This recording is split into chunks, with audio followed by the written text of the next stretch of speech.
That's right back, Charlie. Definitely.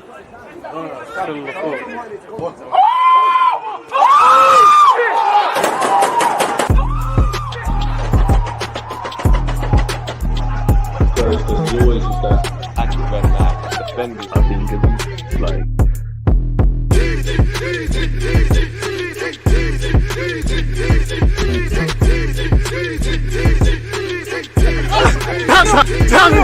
People deluded, I'm back again. Come on, Ian, man. Come on, Ian. People deluded, I'm back again. As you lot know, we're going to go over anything that is concerning Arsenal in terms of news. We're going to go over Mikel Arteta's or better yet, apologies, it's Monday, post Brighton comments. And of course, we've got the Champions League draw, which kicks off in 7 minutes. Lord knows who we're going to get. Forgive my laptop for the noise. I don't know what he's on, but he's on a madness. But yeah, big up you lot, whether you're on Twitch, Twitter, YouTube, etc. Feel no sort of way. Any questions, talking points, all of that good stuff. Feel no sort of way about getting them in. And I must admit, I'm happy to be here, man. We don't know how Arsenal, well, we definitely know how the story in the Champions League started, but we don't know how it's going to end. Let's just enjoy the competition, and Lord knows who we're going to get, but we're going to have to deal with them in February. As I've said before, and I have to say it again, big up all the Arsenal fans. I understand why we're optimistic. I don't look at the league table, but allegedly we're top. Where the group stages are concerned, we're one of the best performing teams in Europe. And everything's kind of, I won't say everything's rosy, but everything's ticking along really and truly. And I understand the optimism when fans are saying they feel they can take on anyone in Europe. They feel that there's only a handful of teams that scare them. We've got to remember this is the Champions League.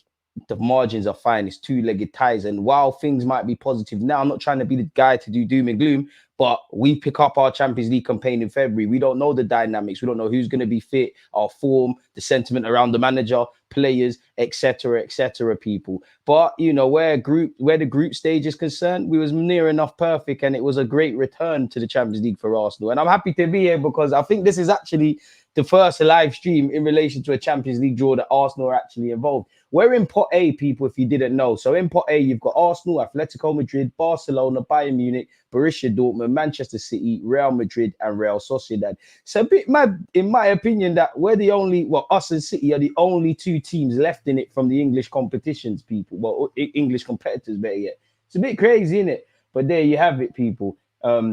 Obviously, Group B, you've got Copenhagen, Inter, Lazio, Leipzig, Napoli, Paris Saint-Germain, Porto, and PSV.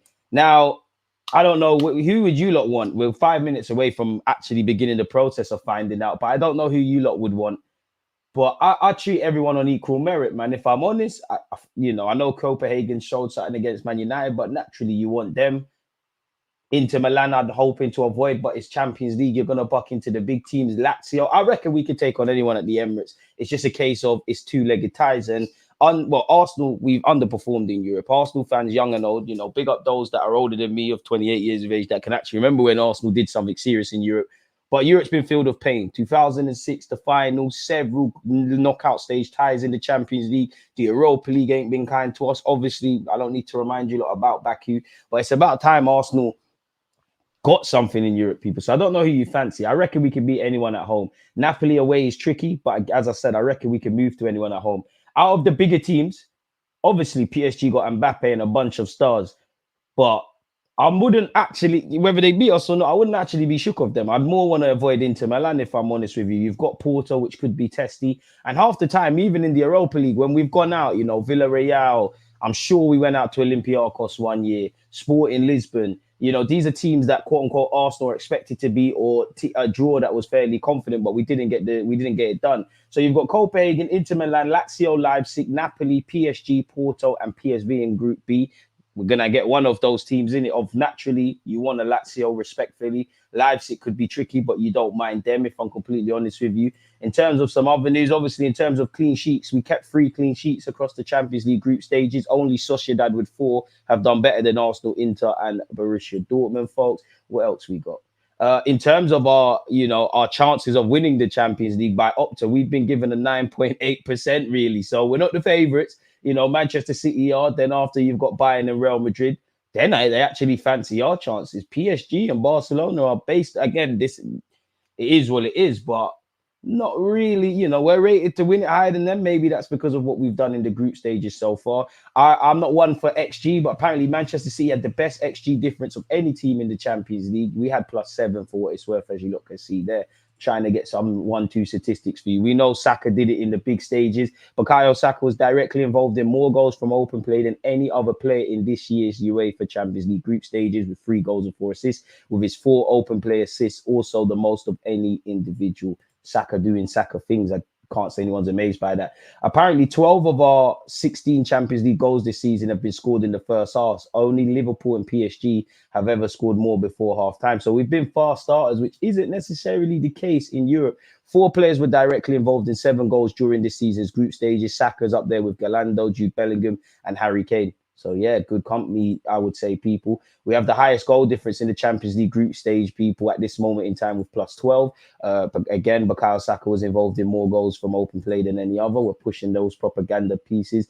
Arsenal finished the 2023-24 Champions League group stage with the best goal difference, people. So there's a lot of optimism. But again, it's only going to get harder from this stage. And if you didn't know the teams that are there, let me know your thoughts. You've got City, Arsenal, Inter, Lazio, Napoli. Well, I can't lie. People get onto all the other leagues. The other leagues are represented strong. It's just 2 English teams. You've got 3 Italians. You've got 4. The 4 Spanish teams are still there. 3 man said Munich. 3 German clubs. 1 sole representative from Denmark in Copenhagen, and also the same with the Netherlands and PSV people. So yeah, man, it's kind of crazy there as well as the other ones. Again, people, that was our group stage results. We had 1 defeat against Lens, feels like so long ago, but we beat PSV 4-0. We beat Sevilla away from home 2-1. Then we beat them at home 2-0. Probably the result of the group stages. We battered Lens 6-0. I was at the game, big up me. And we drew against PSV in our penultimate game, people. So yeah, most clean sheets in the Premier League. I mean, in the champs this season, Arsenal were there, and big up William Saliba. So it all depends, really and truly. The group stage is going to kick off. Again, people, I've got you covered. We're going to go over a bunch of stuff. We've been linked with Solanke and all of these sort of things. So we'll definitely cover that after. Let's see who we get, man. It's on TNT Sports. I imagine that it's on UEFA.com or on UEFA's YouTube channel. So yeah, open up a new tab, mute that, taking the guy, and let's keep it moving. This is wavy, isn't it? This is wavy. We belong here. We belong here. Arsenal, please. One day we need to win this, man. It's a mockery. Oh, we're gonna get copyrights if I pressed the unmute button by mistake. Who do you want out of pot B? I fancy not even that I fancy everyone, bro. I wouldn't say there's a team that you really want to buck into. Of course, I would love Copenhagen or Lazio, but then sometimes, if we drew them, we're going to be the overriding favorites. So sometimes that can be a curse. And, you look at the Europa League, with Sporting, as I said, with Villarreal, with Olympiacos, there might even be another one, We've let ourselves down across 2 legs. And I don't feel, under Mikel Arteta, we've necessarily learned that, because, the second leg has been where the damage is done. You look at Sporting, you look at Olympiacos. But for me, in the first leg, we haven't killed the games when we've had the opportunity. Naturally, I would want Lazio or Copenhagen, but, they'd have nothing to lose. Naturally, you'd want them, I wouldn't mind Porto. But again, I fancy everyone at our place. I'm a bit nervous about going away from home. I think every team in this Champions League between Group B and A should fancy anybody at their home ground, people. So, yeah, first choice is naturally you want Copenhagen and Lazio. Then you're looking at Leipzig. I reckon we do Napoli at the Emirates. Out of the, the biggest one we could probably draw is PSG, but I'd rather avoid Napoli than PSG, if that makes sense, for all their stars. Porto there. I don't know if we actually can draw PSV again, because they're in the group stages. I imagine you can. I don't know how this works. You have to allow me, Arsenal. We ain't been involved in this in a hot minute, people. I'm new to this. I'm adapting to this again. But yeah, man, hopefully it's lit. I think it started. Don't do us dirty. I bet we get PSG. Mikel Arteta's old stomping ground and all of that. I bet we buck into them. Yeah, so yeah, we can't draw PSG. Hit the likes, as Derek says. Can we draw PSV even if we played them in the same group? I don't think so. It is on TNT. Would love Copenhagen, but don't sleep on anyone. They got that Rooney guy, the young right winger who I'd like. They dealt with Man United. And, when we got to the final in 2006, people didn't back us against Juventus across 2 legs. People definitely didn't back us against Real Madrid, let alone the starting 11, the makeshift defense we rocked up with. They did back us against Villarreal, but we got through. So there's the underdog sort of thing, really and truly. And that's the beautiful thing about football. Anything can happen. We can talk about before the game, but once you go out there, everything don't really make sense.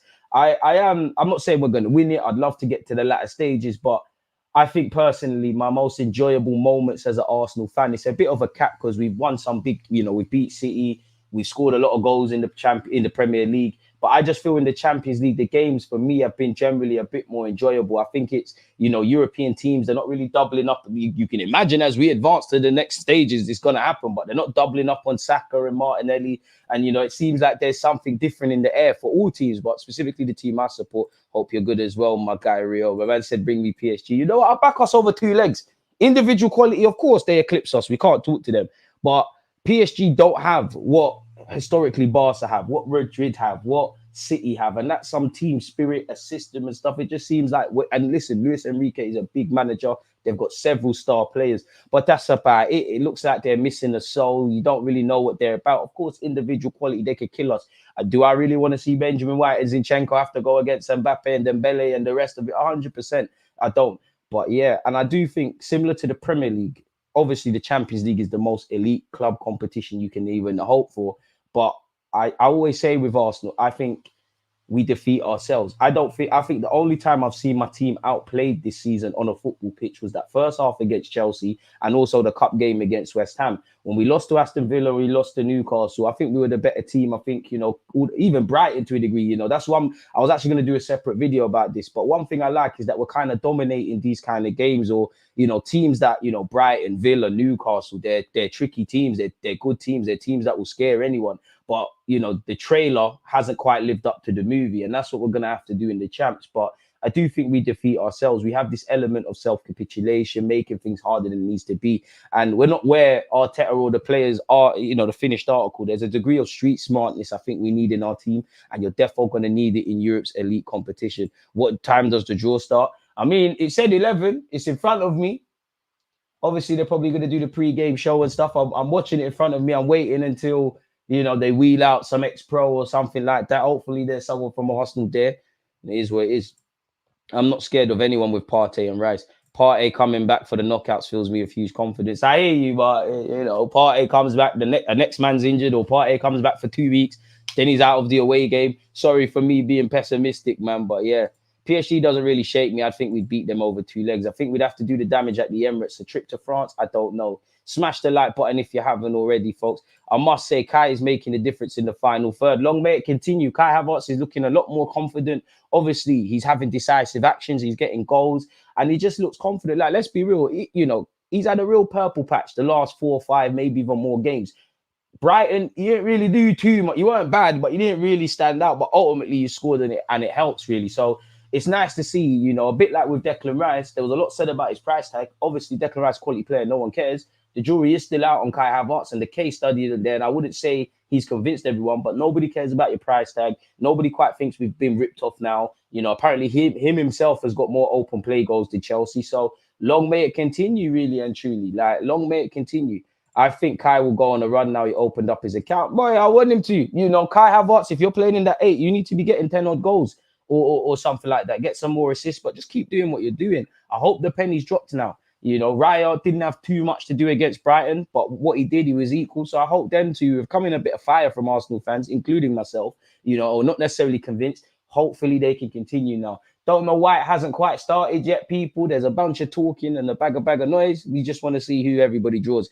I understand Solanke has a plan C option because, to be fair, he has still got years to go up a level. Plus, from his stats this season, he already has 26 goals and assists so far. I think Ivan Toney has only scored 3 non-penalty goals more than him. I like Solanke. Solanke's coming to be an upgrade on Nketiah. I'm with it. I think his general play is good. I think he's become a fairly established Premier League footballer, but I don't want him to be the main guy. Obviously, I'm being a bit snooty. If he signed for the club and he's lit, then fair enough. But it all depends on the price. What are Bournemouth going to ask for? And for me, again, just because I can't see it, don't mean it's not going to happen, but I can't see Arsenal sitting there and getting 2 strikers. But if you were going to get 2 strikers, you upgrade on Nketiah, you get Osimhen or whatever, Jesus can play up front and he's about in other roles. I'm all for that. Who's doing this? John Terry. About their races. Why is he doing this? Is he doing it? I don't know, man. It's difficult to watch this with no commentary. I think, well, yeah. John Terry, I mean, you was a great centre-back, but a bit of a shameless one. You didn't play in the final. You was doing full kit wanker. But it looks like John Terry will be doing, helping people out. He's going to do us Arsenal fans dirty. PSG don't look that good, but I can't lie, I want nothing to do with Mbappe. Solanke could fit, but yes, a midfielder is also required in Jan. It all depends on the price, and nobody knows how much Arsenal have. But for me personally, as much as I want a striker and a winger, I think the spine of the team needs to be addressed. We need another defensive option, whether that's someone like Tomiyasu and Timber that can play all across, or a centre mid. I don't feel we have enough to keep ticking over. Actually, I'm quite scared. I think we're playing a dangerous game. Is Solanke better than Eddie Nketiah? I'm not convinced. I think he is. He's a starter of a Premier League team. I'm not even dissing Eddie. Eddie has shown he can come in and do a thing, but can Eddie lead the line like Solanke has? Solanke's done it, innit? Solanke's doing it. I don't know. I do think Solanke's general plays better. I think the way he drops deep is a lot better. I think even a couple times against Arsenal, he's shown that, really. I won't quite say he's way better than Eddie Nketiah, but I do think he's a bracket above him. And I'm not even trying to diss Eddie. It's just the reality of this. If we get Timber and Tommy back, I'm safe with the fullback options in the Champions League. I hear you, but for me, there's too much ifs and buts going on, man. John Terry's talking, so yeah. When we start getting the teams out, I'll let you lot know. For me, it's defense and either a midfielder or a striker with it. I hear that. I'd rather Ivan Toney. But if Eddie was at Bournemouth, he would do numbers. I back Eddie Nketiah if he goes somewhere to start, but I can't do ifs and buts really and truly. Had we not had a cheating ref, we have a Champions League. I can only go on what I see. Eddie Nketiah, I do think fans are a bit harsh on him. He's shown he can take Jesus' place for a couple of games. He's shown he can do a job. He's shown that he can come in and give us something. Beyond that, haven't seen much. I do think there's games, more so last season, where Eddie Nketiah has started and he hasn't always got a goal or assist, but he's played a lot better than when he has. And I do think his general plays improved, but I do think Solanke's hold-up plays better. I think I wouldn't say they have Premier League proven pedigree, but Solanke's got more than him if there's anything. His general plays better. His ability to work the channels better. His link-up plays better. And that's one thing I think lets Eddie down. I'm not even trying to criticize him, but, the Trossards, the Martinellis, the Sakas, the Jesuses, they can do things 2, 3, 4 touches max. Eddie probably needs 5, 6. So, yeah. How many assists would Odegaard have for a clinical team? Don't know, but that man put on a clinic yesterday, didn't he, man? An absolute clinic. Keep smashing the like button. It looks like it's about to start now, people.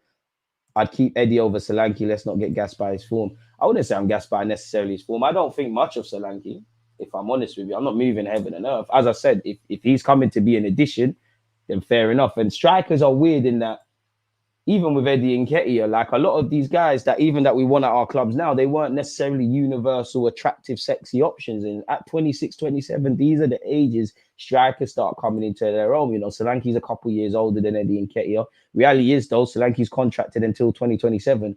So, yeah, and I mean, if there's something to do with Eddie going to Bournemouth, then fair enough, really. I'll give it, 65 goals and 193 appearances for Bournemouth.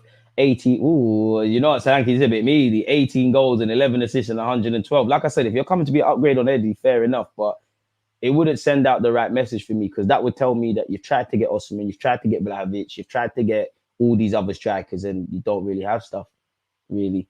I do think Eddie Nketiah, to kind of echo what you said, Adlib, is that I think if you kind of stay in this role at Arsenal, I think you might need to go somewhere you're going to play week in, week out. He's actually been linked with Crystal Palace as well, which is probably an easy rumour to make. I don't know the truth in that, but we'll get into all of that stuff after the draw. Hurry up with the draw, people. Like, you got all my YouTube and Twitch and Twitter folk here. We want to see who we're drawing. I know John Terry's going to do us dirty. I thought they were saying say no to racism, and you wheel out John Terry in front of us. Someone clamping. Great defender, absolute scumbag. But yeah, man. It was Eddie who assisted Havertz's goal. I couldn't believe Eddie Nketiah passed that ball, man, if I'm honest with you. Pick him up. Solanke better finish a decision-maker movement. Eddie needs to go gym. I do think he's got a bit stronger. Once again, teams to be drawn, group winners, Bayern, Arsenal, Real Madrid, Sociedad, Atletico, Dortmund, City, and the other team's gone. I think it said Barcelona. To be fair, big up the Spanish clubs, really, because they all what? They all won their groups. Sit here and call that a Farmers League and all of that. Runners up: Copenhagen, PSV, Napoli, Inter, Lazio, PSG, and you're not helping me, are you? Give me a chance, TNT, taking it all off screen. Just because Solanke's at Bournemouth does not mean he's a bad player. He could do a madness in a team at Arsenal. Solanke has pace and is high in the box. All depends on the fee, man. All depends on the fee. Been a minute since I've been able to catch a live DG. Feel blessed to be here. Blessed to have you here, Uncle. I got fired from my old job and started a new one within a week. Thanks for keeping me entertained in the gap, DG. Weren't really much of a gap, but big up yourself nonetheless. And happy for the new job. What a way to end this year and start next year. The draw looks like it's starting. Porto have been drawn first by John Terry. Let's see what's going on there. We'll have that. So that means an away test. And it felt like, I might be lying, but it feels that they can't draw Barcelona. It feels like we played Porto a lot in the Champions League in the early Emirates era. So Porto have been drawn. Come on, man. We'll have that. We'll have that. I know we're getting PSG. And I know we're getting a madness. PSG or Napoli would be my bets. Let's see what's going on here. John Terry's going to do us dirty. It's written in the script, man. Football's scripted. We've seen this before. Nothing new under the sun and whatnot. But let's see. Who's this? What did I say? Arsenal have been drawn against Porto. I told you, lot. This is why I love live streams. You saw it. Edu, don't look stressed, my guy. You're going to do something mad in January. We're here. Porto against Arsenal, where our first game will be away from home. What a way to start. We might as well lock this off now. That's brilliant. That's brilliant. That's absolutely brilliant, lad. Porto, you know. Let's see what else is going on. Well in John Terry, man. Well in John Terry. If he didn't like us. I'm not dissing Porto. Napoli have been drawn against. Come on, man. Come on, man. Who can they get? They can't get Real Madrid. Don't give them City. I'm going to say Bayern Munich. This is my next guess. Napoli get Bayern Munich. Let's see. Let's see if this bangs.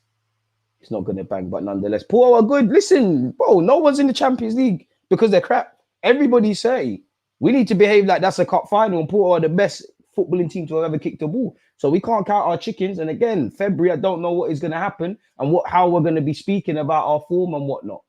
Barcelona, Napoli, Barcelona. You know what? Napoli could do them, you know. Osimhen, the lights are bright. Osimhen against Lewandowski. So you've got Porto, Porto, Arsenal, Napoli, Barcelona. I want to see Osimhen, but I have a lot of faith in the current setup to make good decisions on transfers. Brother Eddie did step up last season. He did a good job. He did do a good job. I'm not knocking him, but, you know, Ramsdale did a good job. Arteta said, yo, that's not enough. Naturally, it's not even, you might not even be doing nothing wrong. It's just the levels in life.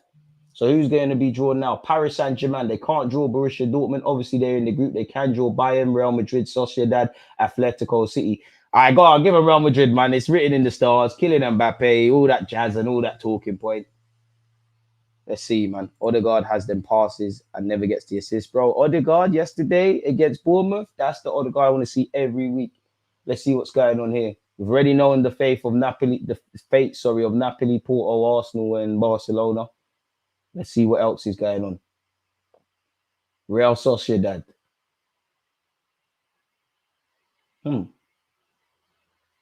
PSG, Sociedad. Go on, Tierney. Zubimendi, the lights are bright. But to be honest, PSG end up buying you. You've got PSG, Real Sociedad, Napoli, Barcelona, and Porto have been drawn at home in the first leg against Arsenal. Well, hey, let's go. Mikel Arteta, send the scouts, man. We've got, a couple of months to learn exactly about Porto. Inter Milan have been drawn. Finalists from last year. Look at Zanetti in the building, football in royalty. Obviously, they can't draw Arsenal, Barcelona, or Sociedad. They can draw City, Dortmund, Inter, Real Madrid, and Bayern. Come on, give them City, man. I want to see a repeat of the Champions League early doors. Come on, Inter. Pardon me. Where's my water as well?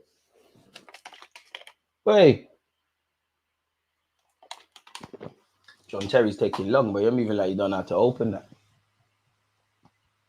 Big up DG, wanted to catch who we got a dip, hit the likes, appreciate that. Avoided Mbappe, that's all I needed. You're going to buck into them all the time, man. Doesn't get much better than Porto, realistically. I hear that. You've got Inter Milan against Atletico Madrid.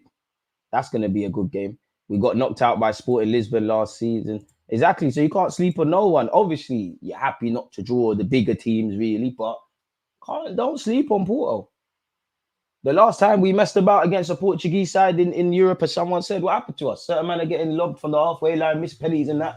PSV have been drawn against, I might have missed that. Well, PSV, you can't get Real Madrid, but you can get Bayern, Dortmund or City. You're going to get City. Eddie is 24 and playing for arguably the best attacking squad for 10 plus years and still can't get a run of games. His best season is only 11 goals all comps, and for reason is he even rated. I think you have to do more than goals. I think Eddie's a decent squad player, but naturally, like, bro, like the way we're moving, man, I have to upgrade on these things. Dortmund, PSV Dortmund, that's a nice little one. It's a nice group. Both teams should fancy it against the others, if I'm honest. Dortmund, who obviously came out of that crazy group of death where, you know, you had Newcastle and PSG and AC Milan and the rest of it. Who else is in this? We can't make the same mistake we done with Xhaka with Eddie. If we get Solanke, we should keep Eddie for at least one last season. Do you know, I'm not even against loaning out Eddie for a couple of years, because let's just say, you know, you loan him out for a couple of years and he becomes a madman, you're getting reintegrated. Or if he becomes someone that's good but not quite good for us, and he shows, you know, when he's going to play more consistently in the Premier League that he's a big dog, we're going to get more money. Lazio, Bayern Munich. Come on, Lazio. Boy, feels like I ain't seen this for a while, man. Like Arsenal, we really went missing for a number of years from this competition. Copenhagen. Don't understand why Chelsea made Kai play as a false nine for that long. He's simply a box-to-box player. Neither do I, man. What team do you think suits us the most and what team doesn't? For me, Leipzig, high line, we can cause problems. I would have said Napoli because I don't fancy a trip to Italy, man. But yeah, we know we've got Porto. They would have wanted to give City RB. City going to get Copenhagen. I mean, it is fixed.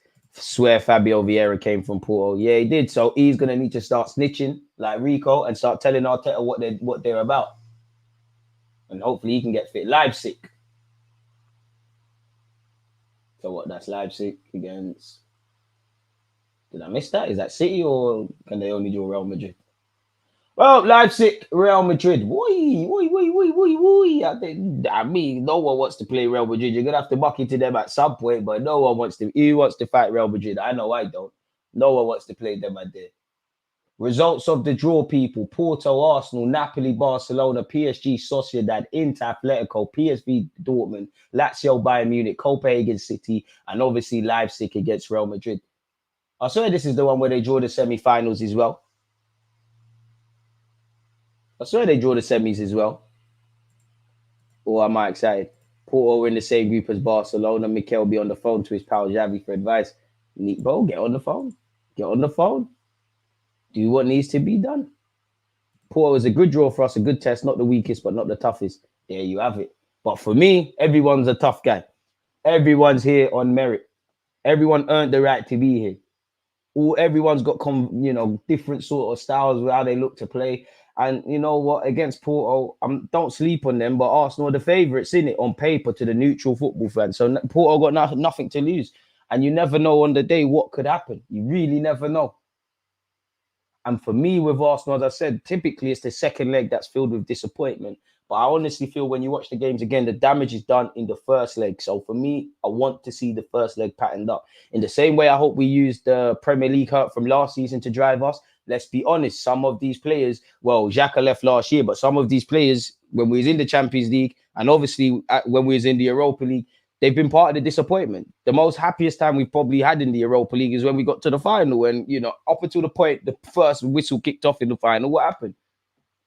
Don't sleep on no one. As I said, even Mikel Arteta, I love the guy, but, I do think in latter stages of European competitions, you looked a bit shaky. Villarreal, you was moving mad. Olympiacos, we was moving mad. Sporting Lisbon, we was moving mad. So everybody's got everything to prove. And, as a neutral, if you look at the Premier League, Arsenal's all the bee's knees now and all the range. So if you're Porto or any other foreign team, you want to see what the hype's about. So, yeah, man. Are we home for the second leg? Of course. DG quarter and semis are drawn at the same time. This is done after the last 16 ties are completed. Big up my guy, Graham. You can see I've been missing from this Champions League. Don't even know what's going on. Happy to be here, man. Really happy to be here. Don't get advice from Xavi that brother's looking fraudulent. I hear that. Everton would be on 24 points in Chelsea in the bottom half of the table if they hadn't had a point deduction. Sucks to be Chelsea. Last time we played Real Madrid in the Champions League, we beat them with that famous Henry goal. That's one of my favourite Thierry Henry goals. One of his volleys against Man United and that goal against Real Madrid. I can't lie. It sounds loserish because we didn't win. But one of my proudest moments as an Arsenal fan is actually that Champions League run, really. I was proud of my team. It was fully Mighty Duck settings, the way it ended and stuff like that. Like, it didn't end how we needed it to end. But no one gave us a chance, man, really. And let's be honest, I know football's changed, but we was rocking up with players that were nothing to scream and shout about. Can't remember exactly every player that's out there, but I'm sure we went definitely at the Bernabeu. We rocked up with a makeshift defense. I'm sure Senderos was there. I'm sure there was maybe even Flamini started. I'm sure it was crazy. I'm sure it was crazy. I'd love to win the champs, man, but you're in it to win it. Might as well try in it, but boy, it's difficult, man. It's very difficult. It's very, very difficult. If it's Solanke, Tony, Osimhen, whoever, I didn't really believe in Kai Havertz, and I'm being proven wrong. Long may that continue, man. Long may that continue, essentially, man. So, yeah, man, obviously, again, the Champions League has been drawn. Let's just try and get that on the big monitor. Not really a big monitor, just sharing my screen with you lot. Kiaran, you lot should have done that by now. Where's the graphics? Let me go online and find that. I mean, should be telling us. There should be a nice little graphic on who everybody's getting. Oh, yeah, there it is. It's not the best people, but we can see it on screen for those of you that want to see it. Again, in full, people. Leipzig, Real Madrid, Copenhagen, Manchester City, Lazio, Bayern Munich, PSV, Dortmund, Inter, Atletico, PSG, Sociedad, Napoli, Barcelona, and Porto, Arsenal. Now, what is your immediate thoughts looking at that? For me, I look at, big up Copenhagen because, you dealt with one Manchester-based club, might be able to deal with another one. But I'm sure City are happy with that. We all know, money can't buy happiness, but it can sure secure you safe passage to the latter rounds in this competition. I think Leipzig versus Real Madrid is a more interesting tie than I give it credit for, because I think that's a write-off for Leipzig. I think Real Madrid will deal with that. But, Real Madrid have had a couple of ACLs. Spare a thought for Alaba now is the latest. I think Inter Atletico, in terms of quality, it might not be the best, but there's hella South American dons, two contrasting styles, very passionate players and stuff. That could be a good one. I hope Sociedad take out PSG because Tini's over there. Zubimendi's going to showcase his talent. Napoli versus Barcelona across two legs. I think they should fancy it. I feel PSG and Barcelona are don't really strike the fear that they once did. PSV Dortmund, I think both teams should fancy each other.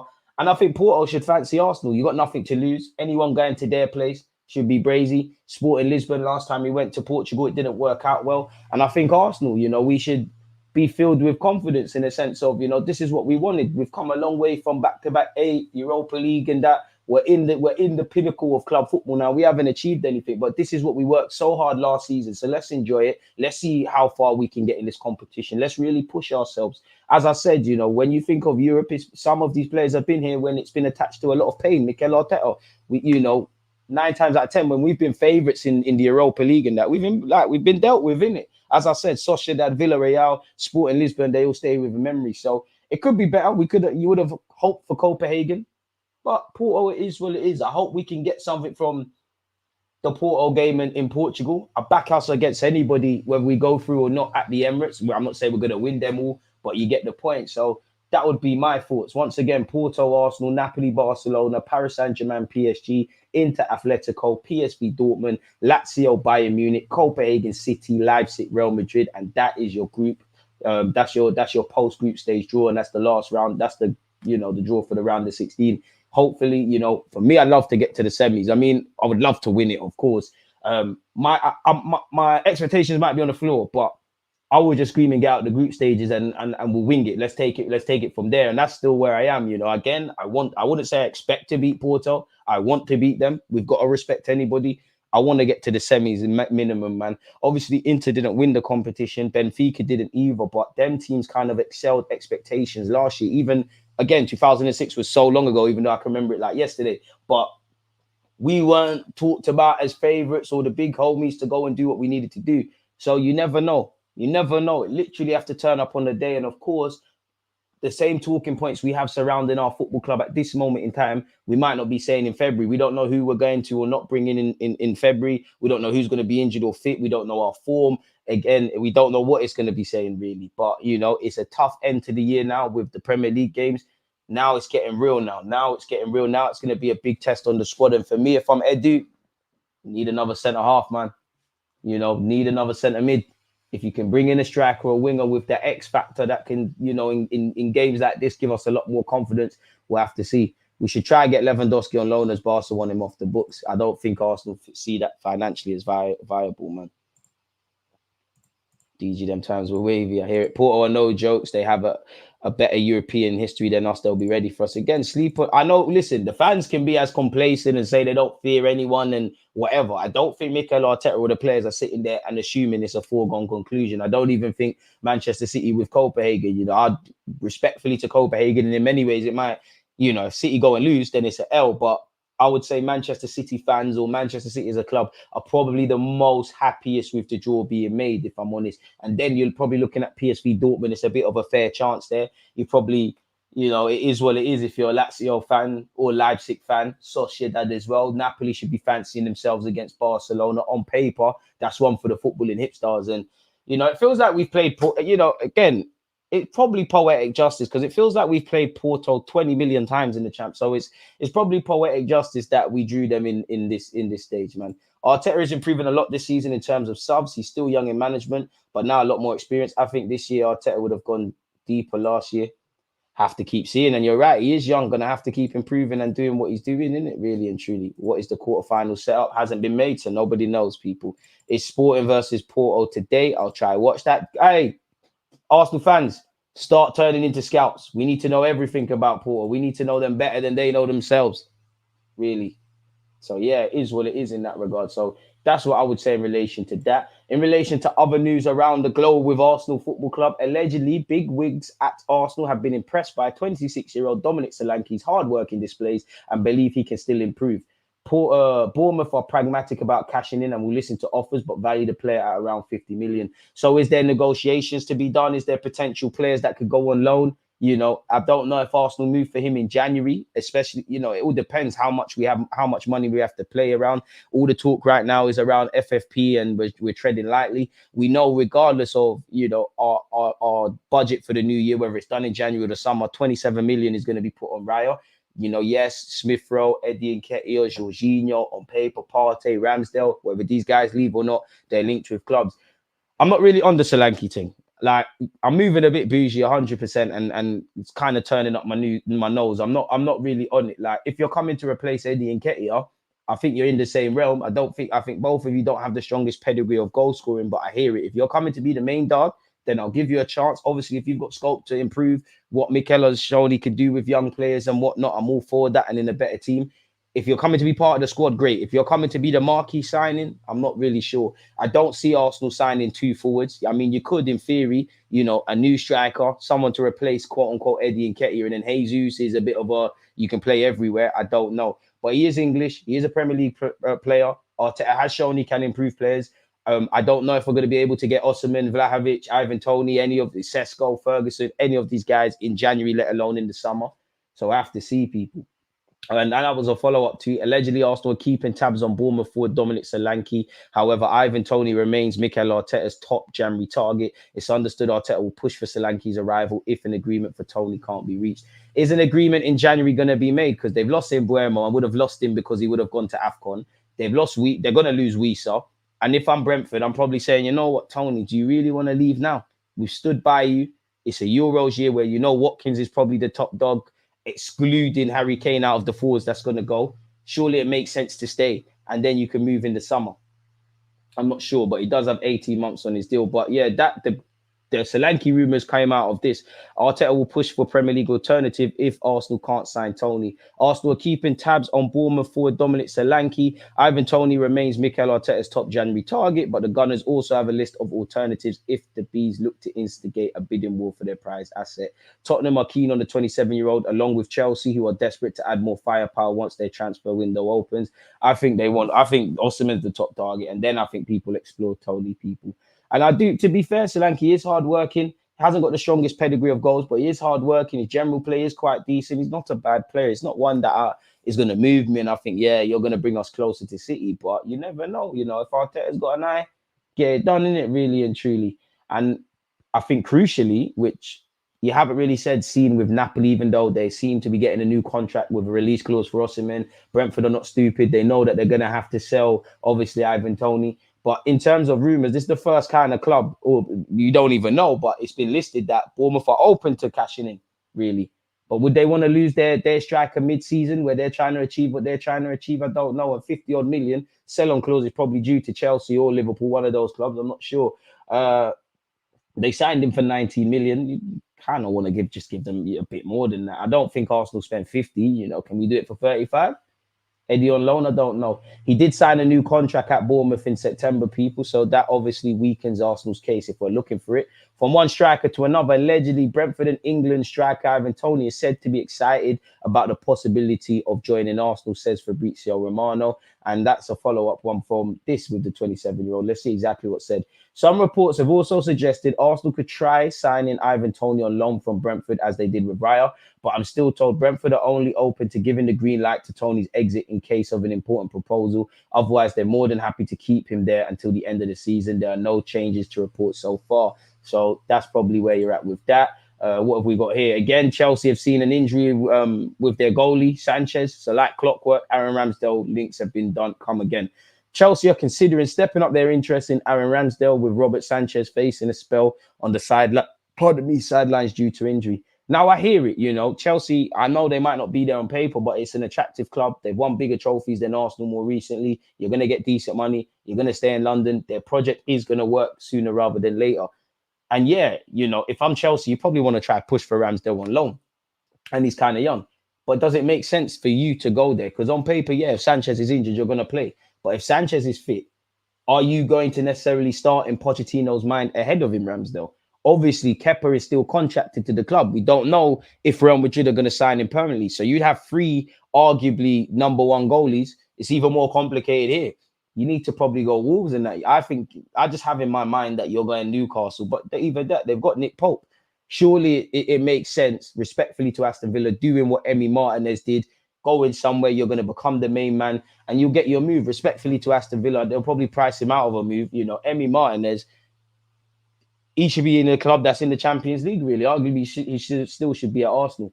So we don't know, people. Ramsdale's expected to leave Arsenal after losing his place to David Raya, but it's not guaranteed the Gunners will let him go in January. Newcastle also monitoring Ramsdale's situation. However, the Magpies do not have the funds to do a permanent transfer at present. Apparently, Pochettino is pushing the Chelsea board to sign players with Premier League experience, really. So we'll have to see. Arsenal could turn down any approaches, at least until they find a ready-made replacement. And listen, we have to be looking at a number two. But priorities, not saying getting it's not attractive to letting Ramsdale stay or go, but priorities is probably bringing in a defensive option, a midfield option, seeing what we can do between January and the summer for a striker. Do you really want to add finding a number two goalie in January to this, which would have to happen as a result of getting rid of Ramsdale? I don't know, people. So I do think there's an interest from a lot of clubs in Ramsdale, but I think it's a case of creative journalism. We've probably been linked with our third Sporting Lisbon player after, is it Gonyequez? I can't pronounce his name, but the striker, obviously Diamande. Apparently, we're looking at Gonalo Inacial. I can't pronounce his name, but the 22-year-old left-footed centre-half. He obviously played against us last year. He is decent. He has been linked with Real Madrid, among other clubs. Allegedly, Arsenal are closing in on the recruitment of Sporting Lisbon defender. Apparently, we had front row seats to see him when we faced off against them last season.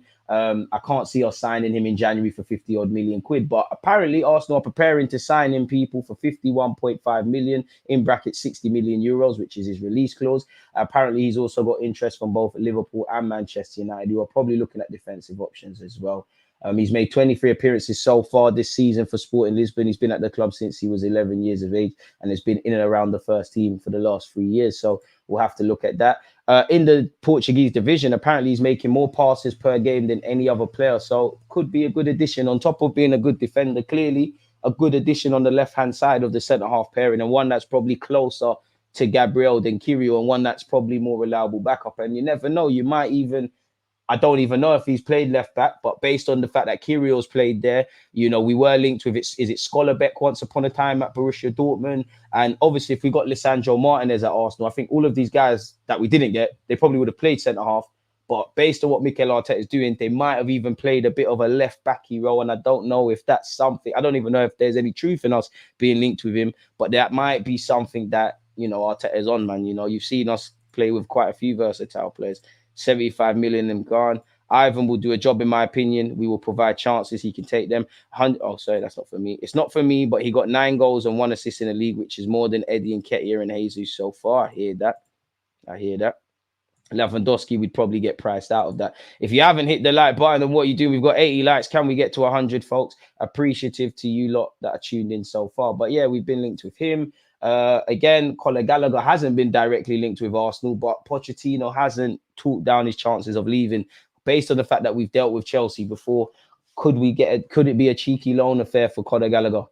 I don't know, people. I know some people are not with that. Romano's poured cold water on Chelsea being linked with Ramsdale, though Chelsea are not negotiating for Ramsdale, and he's not on their shortlist for the January window. So that doesn't mean they can't go back in the summer.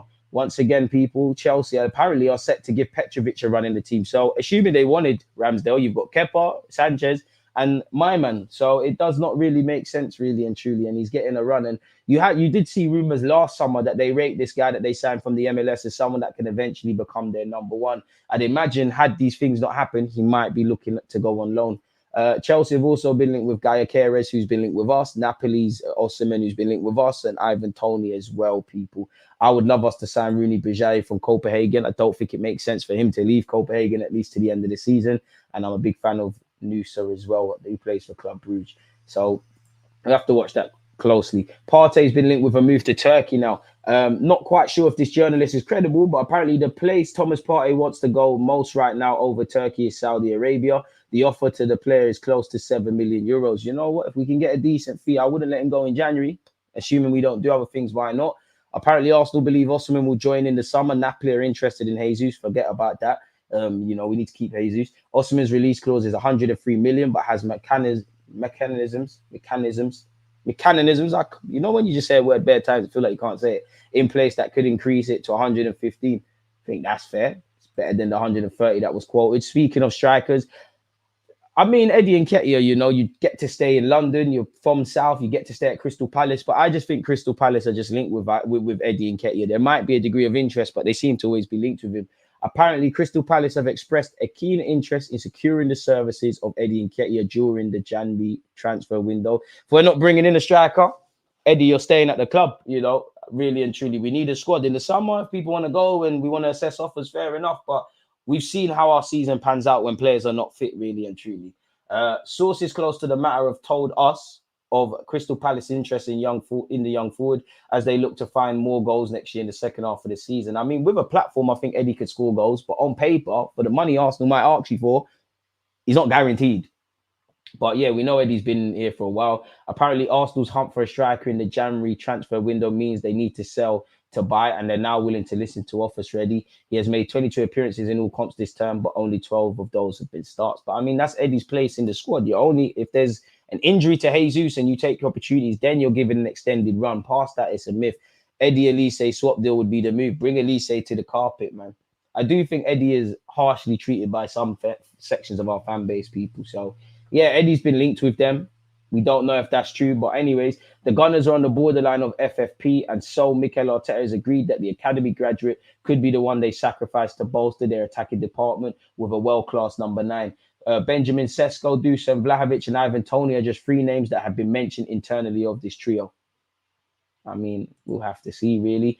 Allegedly, Arsenal plan to sell Partey and sign big name from a London club. Arsenal are keen on a potential move for Fulham midfielder João Paulinho in 2024, sources have told Football Insider.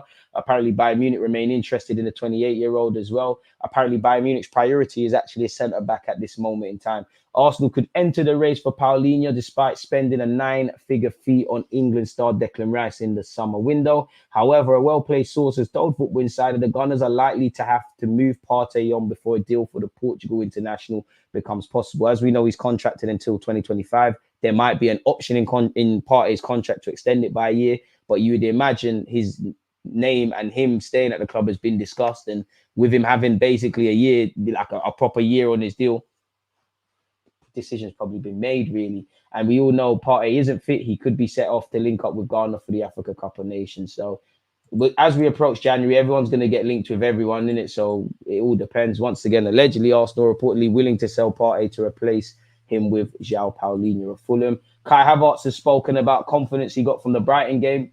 Your confidence always goes high when you score and contribute. That's the same with me. I'm happy. And now it's about being consistent with it regularly, week by week, and trying to keep that form going. It was a tough game against a good team. I think we should have scored some goals in the first half, but we talked about some things at halftime and made it a bit better. We always do some adjustments, of course, but he said we need to keep on going, score a goal and get a good feeling out there. We also started the second half very well, had a couple of chances, and sometimes set pieces are important. Scored from it, and sometimes it opens the door in the game. Today it did. We're all delighted. He then said, it's always nice to see when you're on top, but it's too early to talk about this. We need to look at it game by game. Next week is another tough game. We're going to prepare well for it and hopefully win and enjoy the Christmas break. We all believe so. Big up yourself, man. Hit the likes. Always a great stream, people. Please, Desmond, appreciate that. Did we put a buyback clause on the Ryan deal to Sociedad? Didn't we only get him on loan? So, Matt Ryan, assuming you're talking about that, it's irrelevant what we was doing in that regards. Mikel Arteta also spoke after the game, people. And he said on the win, outstanding, incredible, big compliment to the team and to the players. I think we had an incredible performance against the top team, which I have liked how we've kind of stifled Napoli, Aston Villa, and also Brighton, regardless of how the results gone. I think we fully deserve to win the game. I have to praise them because I know how difficult it is and what Brighton do to teams. We didn't allow that to happen. I'm super happy. He bigged up Odegaard, who showed out for his birthday. He wanted to celebrate his beautiful birthday in a great way, and he's done it with a win. Probably going to get pregnant after that, isn't it? Like 9 months, Odegaard's going to be a dad. With a huge performance, the way they play, the way they press you, they go man to man, and you have to be so good, so accurate, so precise, so intelligent to do what we have done today. We've done it. Then he said, absolutely, we had to be patient, but at the same time, we had to be really determined against this team. Maybe you can have certain doubts. They start to open you up. They start to frustrate and dominate with the ball. We didn't allow that to happen today. We showed a lot of maturity and a lot of intelligence. This game against them required us to be really intelligent in certain areas. We've done that in a really good way. Regarding illness, we have some issues in the camp with Jorginho as well. We have another issue. So we now have 5 or 6. We need players.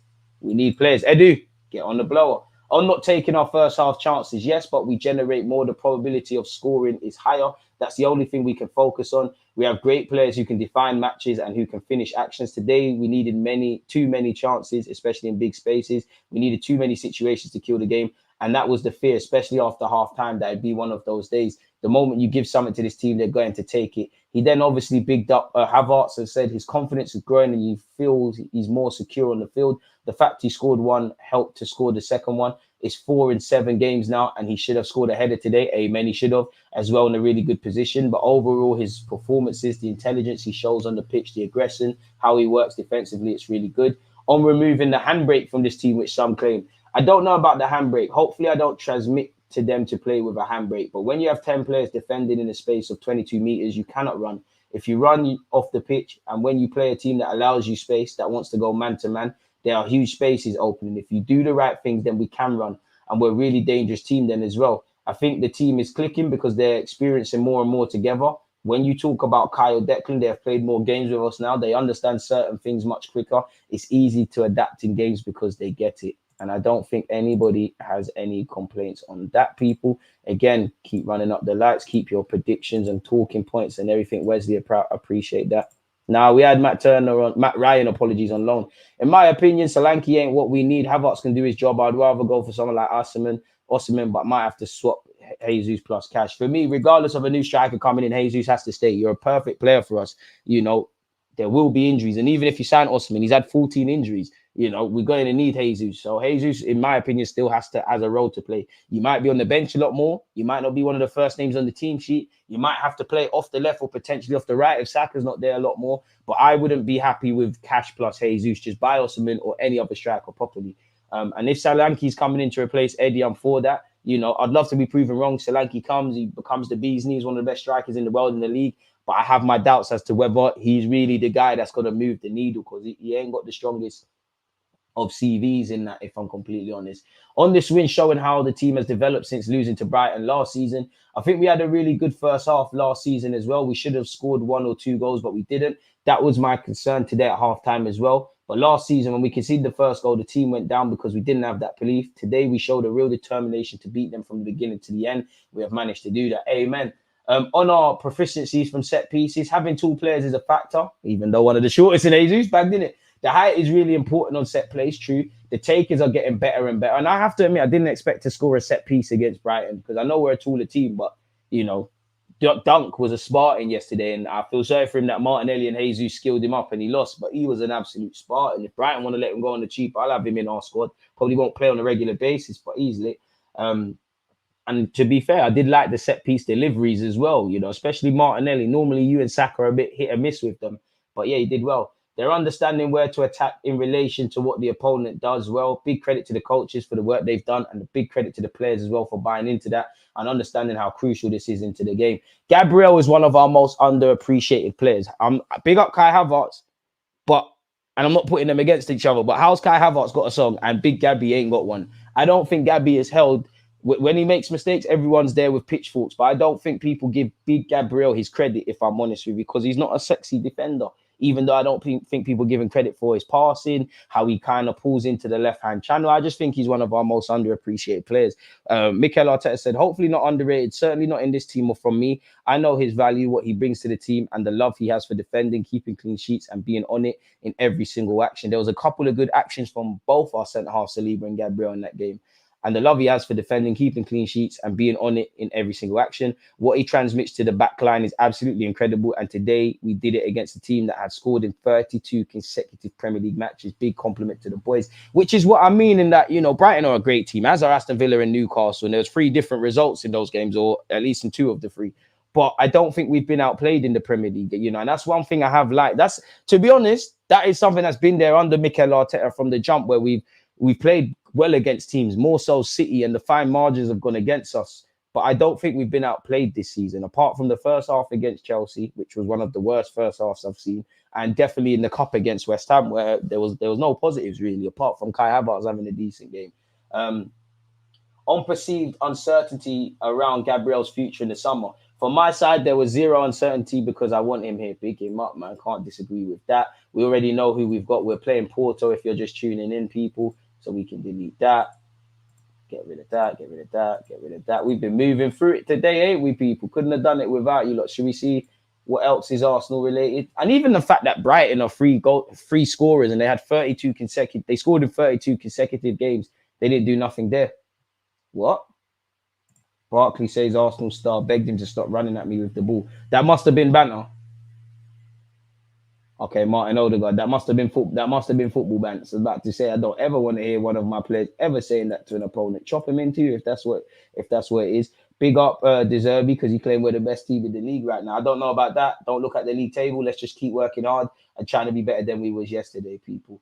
Again, I don't know. I doubt the credibility of this, but just in the sense of trying to find more info for us. Allegedly, Manchester United are reportedly in contact over the potential transfer of Galatasaray right back Sasha Boy, who was once linked with Arsenal, as you lot know. And apparently he has a 20 million euro price tag on his head. So make of that what you will, folks. So, yeah, apart from that, it doesn't appear that there's anything new under the sun. Big up yourself, Pat. Rochelle, appreciate you. Love Gabriel and Saliba. We suffered for years at centre-back. I definitely don't take the partnership for granted. We've got one of the best centre-back partnerships in world football. Both of them, I'm not saying they're the best defenders in the world, but I think both of them are among the top defenders in the world. And together, it's lit. You've got the aggressor, you know, Saliba. Even though Saliba is aggressive at times and Gabriel can be a bit gracious, but Gabriel's the ugly one. He's the aggressor. He's the one that gets tight. Saliba mops up and does the gracious stuff. They're both fairly young as well. We both signed them for decent money, hella resale value. Obviously, Gabriel is probably a bit unfortunate that you've got this lit guy like Saliba and that he makes you look at average elements of your game. I do think you bail each other out a lot. It's a good partnership, man. And football's about relationships. When you've got that centre-half pairing, when you've got wingers and fullbacks in tandem, when you've got midfielders and the rest of it, it's decent, man. So, yeah, if you don't know, we've got Porto as well in the Champions League. Gabriel Saliba pairing, best in the Prem this season. Who's going to win the champs? I don't know. Nobody knows. But, I mean, yeah, the fate, you're always going to look at the Real Madrids and these things. I'm going to say Arsenal and talk it into existence, but the Real Madrids, the Bayerns, the Cities, these are the top dons in it, really, if I'm honest. Yes, Gabriel is actually really underrated and he's very good and works so hard for the team. Marcus Thuram was available and we got Trossard for 15 million or something. And now Thuram's value is at 30 million. I mean, Thuram's doing all right, but I must admit, I wasn't banging on the door for him. DG, would you swap Partey and Smith Rowe and a bit of change for Kane? Smith Rowe stay at Yard, but we can make things happen. And Nketiah, if Bayern Munich were crazy enough and Kane actually wants to, you know, what legacy have you got at Spurs? You get win nothing. They don't win stuff. But if you're on ruining that and doing the Sol Campbell and Nketiah, Bayern Munich, man. But to be fair, probably makes sense for Eddie to go Bayern Munich. They'll give him whatever pills they give him and he'll become lit. January is hard for permanent signings, especially marquee ones. And that's the dynamics we're stepping into. But we're going to have to make it work somehow. We still managed to get a Aubameyang somehow. City got such an easy draw. When would they not, man? I think Napoli and Leipzig may knock out the Spanish sides. You can't sleep on anyone in this team.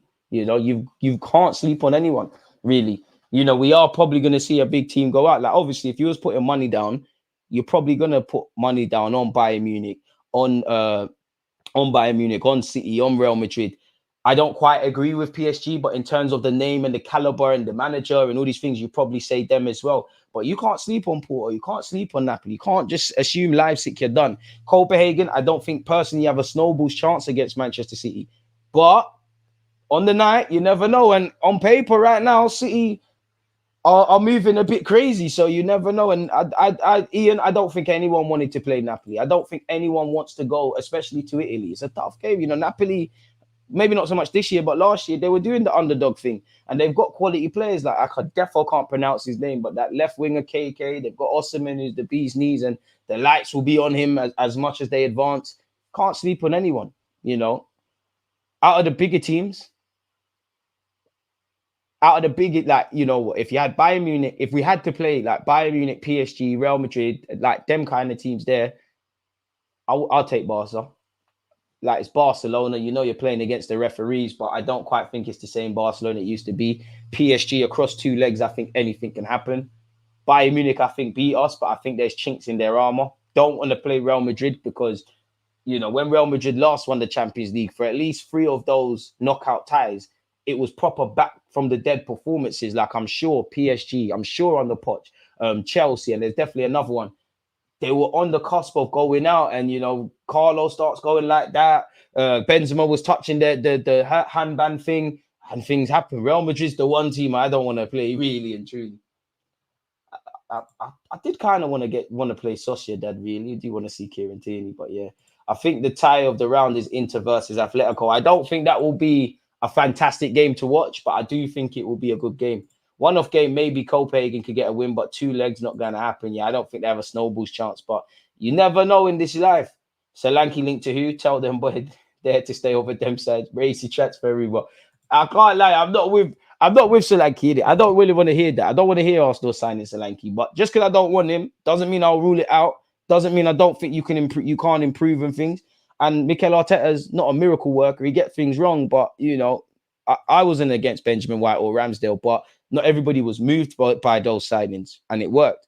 I won't quite say Kai Havertz has worked, but it's working, so I'll give him the benefit of the doubt. And if he's coming to be a squad player, if Solanke's coming to be the serious Don, then Arteta, you really, I think that's a bigger job than Kai Havertz, because at least Kai can play centre mid and maneuver. Strikers, it's almost an impossible job in that you score for strike. There's some out there that will get 20, 30 goals. People say, oh, he's only got 2 assists though. If you do the Gabriel Jesus stuff, where you're not really a strong guy in terms of goal scoring, but you do all the others, then people talk about your goals. So it's almost an impossible job. And the hardest thing to do in life, or in better yet in football, I believe, is to make the right decision, pass when you need to pass, shoot when you need to shoot. But I also think it's scoring goals. You know, strikers have the hardest job, but they've also got the best job because they can stink up the place for 89 minutes. They score in the 90th. They're heroes. Goalies can make 20 saves. The 21st goes in. Nobody cares about the rest, did it? Or someone like Lewis Dunk had a Spartan of a performance yesterday against us, but we won 2-0. Bournemouth got packed. Martinelli and Jesus, you know, I felt sorry for you. There was no need for them to do the Brazilian skills, and that is what it is. But what I will say, and this is for me, unless Solanke is coming to be an option or replace Eddie Nketiah, I'm not trying to hear it, especially 50-odd million quid. You can't look at stats. But I mean, in 193 appearances for Bournemouth, he's got 65 goals and 28 assists. It's not the strongest pedigree. Obviously, Vitesse didn't really do much. Liverpool didn't really do much. Didn't get a fair chance, to be fair. Championship, he's a bad boy. 44 goals and 18 assists in 86 appearances. That's crazy. But in the Premier League, he's got 1 England cap, by the way. But 112 appearances, 18 goals, 11 assists. Might as well just stick with Eddie. If it's a little 30 million quid, why not? What, 50 odd? Boy, they wouldn't be able to believe their luck. And to be fair, as you would have seen, he's got 8 goals in 16 appearances. What's going on? You're embarrassing me on my live stream in front of my mates. What's going on here? So yeah, how many did you get? Wait, there must be a way. How many times have you actually played 90 minutes? I mean, the most he's got in the Premier League is what he's got to date at this moment, people. 8 goals. The last time he got close to that was in the 2022-23 season where he got 6 in 33. And to be fair, 7 assists.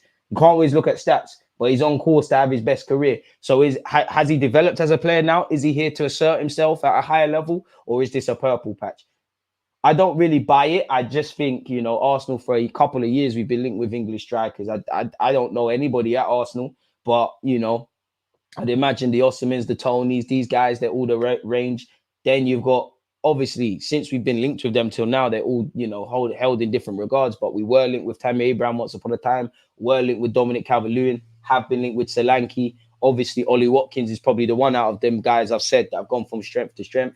Based on the fact that he's English, could throw Ivan Toney into that. So maybe that is something we're looking at. And we have signed a lot more Premier League kind of base players. We ain't signing anyone decent in Jan, more bench warmers. Oh, boy. I think Solanke and Kai would link up well, lots of pace up front. I mean, to be fair, the last couple of times Solanke's played against Arsenal, he's done all right. Leipzig could actually have a decent chance, not going to lie, but they'll need to be 100% for both legs. I think everyone would, man. Besides Real Madrid, Bayern and City's draws being more in their favour, all the rest could go either way. Confident we've got Porto, though. We need to do the job, though, man. It's a shame Villa are doing so well. I would rather Ollie Watkins over Solanke. Oh, 100%. 100%. You know, Watkins is clear of him. And I weren't always convinced on Watkins, but, you know, you have to hold your hands up. We've all been watching. He's shown his quality. We don't have wing-backs to play against Real Madrid at the moment. But, hey, you know, you'd love to have Timber back. Tomiyasu, I don't know what you've got to do. I don't care what you've got to do. But you see you, Tomiyasu, you need to be available for selection in this Champions League knockout ties. I need to see you. I remember Zinchenko having a great game at the Bernabeu for City. And I'll always back anyone that plays for Arsenal. But I ain't trying to really see, you know, trying to see some organic, strong 1v1 defenders when we deal with that in February, man. Now I hear it, but it's almost an insult to what type of ship we're trying to run here. From Osimhen to Solanke, Vile. Boy, Porto is scaring me, not going to lie. They're one of the teams I wanted to avoid. If you could trade any Tottenham player, who would you get? From them lot, Destiny and Doggy. Because I wanted him before he signed for Spurs, as you can see with my videos in 2019. Destiny and Doggy, think you'd be a great option for us. Wasn't always convinced on Pedro Porro, but I think with the way Postecoglou is making his fullbacks play, I think, you know, you're not really the best 1v1 defender, but I think there could be something there. I like Bentancur. Obviously, he's injured at the moment. Kulusevski, you're an Arsenal fan. You're more than welcome. I mean, we could do with Romero's a bit booky at times, but I wouldn't be against it, really. I know you shouldn't like it, but I like the fact he clamps dons. Probably one, maybe two. Son, obviously, that's an easy one. He's lit. Richarlison, no, I'm joking. I'm chatting with that one. But there's probably a next player that I'm missing out. Madison. It's a shame he plays for them lot. I have to pretend he's not good, bro. There's a reason he ended up at Spurs. It's one of them ones. Zinni's days are numbered. Timber, is coming back. I think he'll feel like a new sign. He will, and I hope I'm wrong, but with the injury that Timber had, I kind of write off the season for you. Whatever it is, stop City from getting near the Champions League final. But what if Solanke gets better service? What if he plays in a better setup? They're the luxuries I'm giving him. So, yeah, man, I agree with you with that. But for me, and again, if he signs and he becomes the top don, then Bob's your uncle. He won't be the first or the last Arsenal signing that's proved me wrong. But if you're not coming to replace Eddie and Nketiah, where numbers, it don't really look like it's worth it. Obviously, the way they play, I think Solanke's got a bit more about him in terms of general play and all that stuff than Eddie. But it don't really make sense, really. You might as well try and get a top don, essentially. But if we were to sign 2 strikers, for instance, Osimhen / Toney or whoever, and a Solanke, for me, I think that would rule out probably buying a winger. I'd want to be wrong, but I think that would rule out buying a winger. I think, you know, you look at someone like Jesus, that could be how you get more game time and stuff. And honestly, I think that's the angle. I think with Zinni, Gabriel, Jesus, unless they play to higher levels, obviously, and I feel sorry for that with Jesus. I love them both, but I think we've got to do, if we want to do what City have done, then we don't copy it, but them, unless, you know, they show different. City never had them as main players. They were vital players. They were main players in a sense, but they weren't first name on the team sheets, regulars playing for 37 of the 38 games. We can't really, there's a reason with that. Every player's got faults. And I think we need to learn from that. Big up the Bulgarians. Porto is a good side. Let's take it seriously. I think everyone can. You know, fans can be as optimistic or as pessimistic or complacent with the team that we've got because of the stature of the club, even though I don't agree with that. The players can't afford to do that. Players do that. It's night-night in the Champions League. And, you know, we've seen it a couple of times in the Champions League. We only need to use the Europa League, really. Like, we got dealt with against Olympiacos, Villarreal, and obviously Sporting Lisbon. 3 ties that we was expected to go through. So we have to learn from our own mistakes. Don't sleep on anyone. You know, it's who turns up on the day. It's Champions League. Anything within reason can happen. That ain't happening. All 3 would be taking the P. The dream is free. The hustle is sold separately, man, as you know already. So, yeah, it'd be interesting, really and truly. Is there any other Arsenal-related news? It don't appear that there is such, folks. We've gone over Ramsdale. We've gone over Solanke. We've gone over Ivan Toney. We've gone over Partey. We've spoken about Eddie Nketiah. We've gone over the Champions League draw. Hey, and it's funny until you remember we got Liverpool at the weekend, isn't it? Boy, I'm sure the players were in Brighton early before they conduct their training or probably recovery session today. They all watched the draw together. And, you know, Arteta's probably sent his scouts to go and do what they need to do. Has the Gnabry boat sailed on if we're looking towards Bayern Munich? I mean, I'd always take Gnabry back, but he's got a lot of injury concerns. He's going to want big wages. Anything can happen. Anything can happen, man. Anything can happen. There will. I hope it's not Arsenal, but obviously we're going to play some of these ties, the last 16. The team that goes through is not necessarily going to be the bookies' favorites. The house always wins. And, you know, if you bet on Real Madrid and these guys, normally they're going to go through. But there is going to be one team which, everything cross-play, pray to your God/gods. It's not Arsenal where the upset's concerned, you know. So let's just keep going, man. You know, we're one of the most informed teams in Europe. We earned the right to be here because of what we did last season. We've given a good account of ourselves in the Champions League. So we should have every reason to be optimistic and stuff. But we need to calm it down now. Like, we need to work. And as I keep saying, you know, what we're saying in December might not be how we feel about the club in February. We don't know who's going to be fit, who's not going to be fit, what our form's going to be saying. We don't know anything, people. So let's just keep going, man. Game by game and stuff. I'll take a draw at Anfield as well, but I'm not going to lie. Big up Liverpool. They're a crazy team, but I'm tired of going to Anfield in the Premier not getting nothing. And a part of me feels being 2-0 up last season. If we ain't going to do it then, when are we going to do it? And, you know, when we play on Saturday, my only arcs of the club is the team that played against Liverpool in the first half, make sure that's the team in the second half. Because if you offered me a point before the game, of course, it's Anfield. Take a point and keep it moving. But we were kind of fortunate. We didn't kill the game because we should have scored more than 2 from what I remember of that Anfield game in the first half. Second half, we're lucky Salah missed the penalty. You know, Ramsdale, he's forgotten man, but he said it was basically Liverpool against Ramsdale in the second half, and it's not all Zinni's fault, but obviously Zinchenko frail defensively, crying after getting nutmegged in that. We need depth in January. We need depth, man. But again, we should have got this sorted in August. You know, there's probably a lot of transfers for all clubs that clubs tried to make happen and didn't happen. But, you know, we can only deal with what's actually happened. You know, if we try to win and don't win, they're 2 different things. And the players have to hold responsibility for that. And the manager, like Edu and Arteta, you could have tried to bring signings. But what have we done? We are, in my opinion, we're playing a dangerous game with our squad that I think we've got away with it. And to be fair, we've coped very well to still be saying these talking points that we're saying. We started off in August, in December with the injuries. If it's not long-term injuries, it feels like every week one player's out for 1-2 weeks. This guy's got a cold. That guy's not here. This guy's not here. I think like a week's a long time in football. Imagine like for all clubs, not just Arsenal, what we're saying about football in August to now. And there's still a number of months to go. And a lot of fixtures to play. After looking at Liverpool's performance yesterday and even losing in the Europa League a couple of days before, do you think they're there for the taking? I don't think they're there for the taking, but, you know, definitely in recent years with Liverpool, this is probably the weakest they've looked, or not even the weakest, the most beatable they look because they're mentality monsters, but they're going to raise their game. In the same way, I think in football, I do think to a degree, Liverpool, you know, United got a point, they didn't get embarrassed. Sometimes in football, and we've definitely done it this season, when you're playing a team that is better than you, you raise or levels, you raise your performances. And likewise, when you're playing a team that isn't as bad, that isn't as good as you, I think your performance drops. Like, do it big up to you lot, doing a watch along.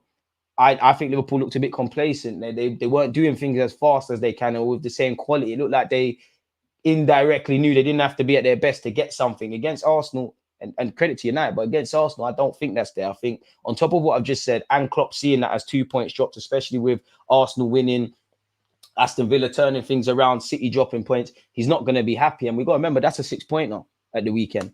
That's a 6 pointer. And I think for me this season, I think the top 6 games for me personally have been a bit, or traditional top 6, hit and miss for me. Obviously, we lost against Villa. I think there's positives, but results-driven business. We lost to Aston Villa. We lost to Newcastle. Had we have turned up against Chelsea, historical top 6, we don't know what would have happened, but we dropped points. We shot ourselves in the foot against Spurs. Yes, we beat United and City. Cool. But we need to start doing better. And last season, I think we generally did all right against the top 6. I need to see us kind of get back to that. So this is the scenario we wanted. We wanted to go into these games full of confidence or believing we can win. And obviously having factors for fighting for a title or not. We wanted to be in the latter stages of the Champions League. And we've got that. Bro, I didn't even know Europa League draws going on as well. I'm acting brand new. Like we weren't here for a number of years. Didn't even know, man. Turn that off, man. I no negative influences. I don't want to ever remember these days. Would have been nice to win that, though. Liverpool have special hate for Man U and Arsenal. Anfield is always on. You've got to respect Anfield. Wenger was a bargain bin merchant in the end without support from the ownership. Hey, let's say that with Wenger, man. Have you ever looked at the squad before and after Arteta took over? We've come a long way. We have. Arsenal fans have come a long way. And, you know, some of you, Mikel Arteta has brought in a lot of good signings. But some of you are gaslight specialists. Some of you, I'll never forget some Arsenal fans that try to tell me Pablo Mari is the best defender at the club. That's the lowest we've been. In fact, the lowest we've been is probably, I swear there was a year, I can't remember if it was in a cup or in the Premier League, but we beat West Brom and we finally scored some goals. We've come a long way, but the job's not done, man. I know, Michael, man. I'm a big Wenger fan. I find it hard to criticize him. In DG, we trust for all FM peeps on Twitch. We will be playing later today for 30 seconds. The United draw wasn't special. What a boring, low-quality game it was. It was horrible. But for the greater good of football, I'm quite happy United didn't lose. We need Ten Hag to stay over them sides. I believe in him. You know, they got great form. Chambers was our backup defender. But we was in the trenches, man. And I like Arteta, and you might have had to do it, but you had some fraudulent signings. You know, you've made some good signings, but Runnison, someone's got to account for that. Pablo Mari, someone's therefore got to account for that. Willian, hella got to account for that. Cedric got to account for that. Obviously, these were more stopgappy signings, a means to an end kind of thing. I'm not necessarily being fair about providing context, but what context? You can see these men are not levels. So it's nice to see Arteta and Edu have bucked up their ideas. And in the last 2 years, you know, our hit to miss ratio with signings has been all right. Like, I wouldn't describe Kai Havertz as a hit, but he's stepping in the right direction. Declan Rice, 100% a hit. You know, I'm sure Arteta signed Partey. Obviously, the question marks we have about Partey is his fitness. The quality is there. I can't be sure if we signed Gabriel. I want to say you were signed under Emre. I actually think Arteta signed you, so we'll throw that in. Saliba wasn't his signing, but he integrated him. He integrated Martinelli, taking his game to a new level. You know, his Saka is getting better and better. A lot of people didn't want Odegaard, essentially. Odegaard come in and did very well, or has done very well. And you get the point. Ramsdale, you know, done well as well. Benjamin White. So, yeah, we're doing all right. All squad players need players fighting for starts. I hear that. Cedric Cross, underrated. Professional footballer, man. Fullback, Portuguese international, Portuguese cup winning. Should be able to cross the ball. What about the defending? And with Cedric, it's like for every good action, there's 10 bad ones. Like, so it's a myth. No British teams in this Europa League draw all through to the last 16. Well, some people just going out full stop. It would have been nice if United actually got Europa. More games, test the squad, more question marks. And even that, you know, Newcastle are out of Europe. Aston Villa are still in Europe and stuff like that. These things, whoever's in Europe, not in Europe, whatever competition, around February, the games are coming thick and fast. Next season or next year, apologies. Obviously, we're out the League Cup. I'm not happy about being out of it. But assuming we go far in the FA Cup, the FA Cup's going to come into play. The Premier League's not going anywhere. The Champions League, it's going to be a big test on the squad. So it's going to be a techie one, man. Big up football fan reactions, football club. Big up yourself. Do you think the addition of Ivan Toney in January could disrupt our current team chemistry? Not really, in a sense of we haven't really seen too many 90-minute games or starts from what I would describe as Arsenal fans' first choice front three and, you know, Jesus, Saka and Martinelli. But not really. Like, it should come and disrupt the current chemistry. You know, it should. It should provide another option. Players should find other ways to play. But that could be said for any signing. You know, I want a centre half and a centre mid. So that could be the same thing. Thoughts on next year's format? Bit weird, more or less what they were proposing in the Super League. I fancy Sociedad over PSG. I fancy them at the home at their place. Bayern and Madrid should both win their draws in City. Yeah, them teams are not going anywhere, man. They're not going away. So they should. And it will be a test, man. But again, as I keep saying, it's in February. It will soon be time to run agendas, DG. Hopefully where the run's running them in a good way. Amen. Amen. Amen, my friend. But with that though, folks, I mean, we've gone over the draw. We've entertained each other's talking points. We've talked about transfers. We've gone over Mikel Arteta and Kai Havertz's post-Brighton comments. I don't want to keep you lot any longer. So, yeah, thank you for hitting the like button, tuning in on Twitch. Make sure you subscribe with Amazon Prime. Big up you lot on Twitter. Subscribe before you get out of it and obviously hit the like button. Hopefully you've enjoyed this little live stream. It's Monday, people. I hope you've started the week in the best possible vein. Let's have a strong end to the year. Hope you lot are blessed and safe. Make sure your notification bells are on because there will be some sort of content. I think tomorrow we'll do a watch along. And obviously on Saturday, we'll be watching Liverpool Arsenal tomorrow. So, yeah, man, if you don't know, we've got Porto. Let me know your thoughts and leave a comment in the comment section after. Stay safe, stay blessed. DG Nation, I'm out. And, you know, we might as well just spin my goal again, innit? Against this right back, Charlie.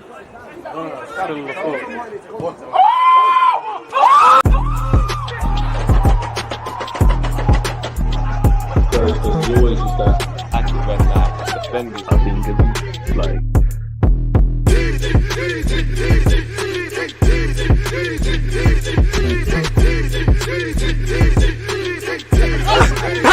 Tongue